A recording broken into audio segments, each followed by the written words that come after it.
Miquel, per fer una sombreta, perquè la faena del camp i dels animals no m'haguera pensat mai que fos tan cansar. Has complit, així no hem tingut temps ni per fer un cafè. És que hi ha que fer massa coses, hem fet de tot avui al final. Com a cabres.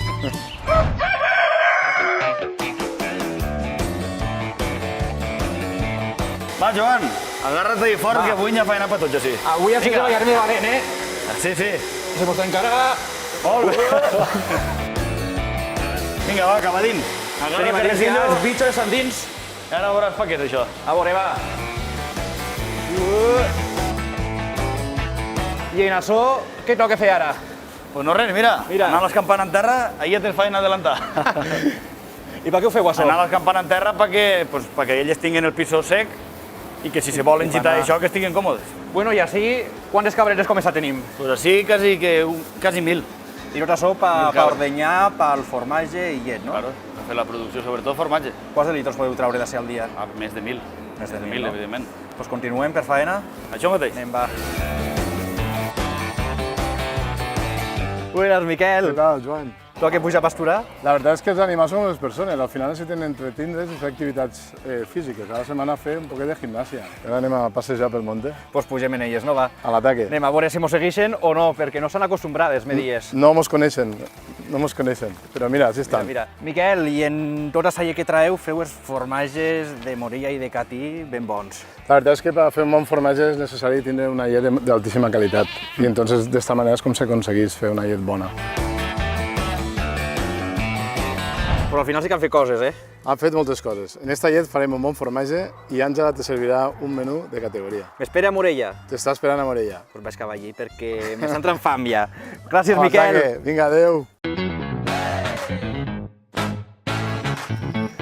Àngela, te venia buscant, per fin te trobo. Com estem? Bé de tot. Miquel m'havia dit que m'espera una recompensa al teu restaurant. Què tal, Joan? Sí, però primer tenim que anar a buscar uns ingredients que me falten. Anem allà a la plaça? Sí, Va, anem anem a veure què trobem. Molt bé. Segur que sí, trobem el que busquem. Va, entrem. Buenas, Antonio. Hola, què és el que volies? Pues mira, voldríem una miqueta de pinyons. Sempre vens a fer la compra si a les sendes del poble. Sempre. Això és com un supermercat, però en menudet, i damunt tens productes de més bona qualitat. I la teua cuina suposo que també deu estar vinculada molt en la terra, en els productes de proximitat de la comarca. Sí, la majoria d'ingredients que utilitzem són productes d'ací. I en la compra feta, anem al teu restaurant ja? Anem i a veure què farem en això. A veure, que tinc moltes ganes, va. Sí, molt bé. Tu Vinga, davant. adeu. Àngela, tenim ja pinyons. Quina és la recompensa que m'han promès avui després de tot este dia tan dur de faena? Serà un carpaccio de picanya. Així tenim la picanya, és una part de la vaca, i el que fem és madurar-la 120 dies. L'emplatem així. Però bueno, el sabor deu ser també intens. És un sabor intens, se pareix molt a la cecina, una miqueta més de potència. I també tenim per ací ja els formatges. Tenim els formatges d'ovella, trufat, que anirem a tallar-li una lamineta per posar-ho així emplatat. I en este formatge i en este, el que fem és un pesto. Una recepta molt internacional, però que en un sabor molt d'ací, no? Exacte. Emplataríem així un poquet, perquè això ara tu menjaràs enrotlladet, tipus un caneló.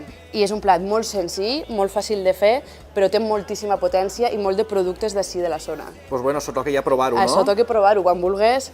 Enrotlladet? Exacte. Mira, si vols, t'ajudo. Aixina, tu vas enrotllant. A veure com el tenim. Àngela, boníssim, eh? És que en estos productes és impossible fallar. I menys a este marc incomparable. Exacte.